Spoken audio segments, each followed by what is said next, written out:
যত টানাটানি করেন ছিঁড়ে যাওয়ার কোনো সম্ভাবনা নাই। দেখুন, এটা হলো লক। এখান দিয়ে আপনার প্যানিসটা দিবেন।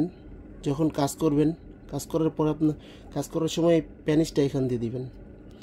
প্যানিসটা এখান দিয়ে দেওয়ার পর আপনি এখান দিয়ে লক করে দিবেন জিনিসটা, যার কারণে আপনি আউট হয়ে যাওয়ার পরেও, বীর্যপাত হয়ে যাওয়ার পরেও আপনার প্যানিসটা বের হয়ে যাবে না, আপনার কাজ চালিয়ে যেতে পারবেন। এটা হলো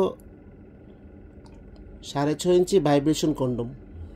6 ইঞ্চি বা 6 ইঞ্চি ভাইব্রেশন কন্ডম দুটোটাই অ্যাভেলেবেল। দেখুন, আপনাদেরকে মেপে দেখাচ্ছি।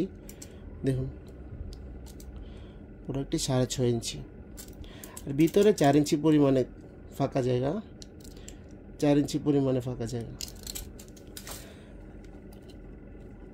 প্রোডাক্টটি ভাইব্রেশনটা কীভাবে ইউজ করবেন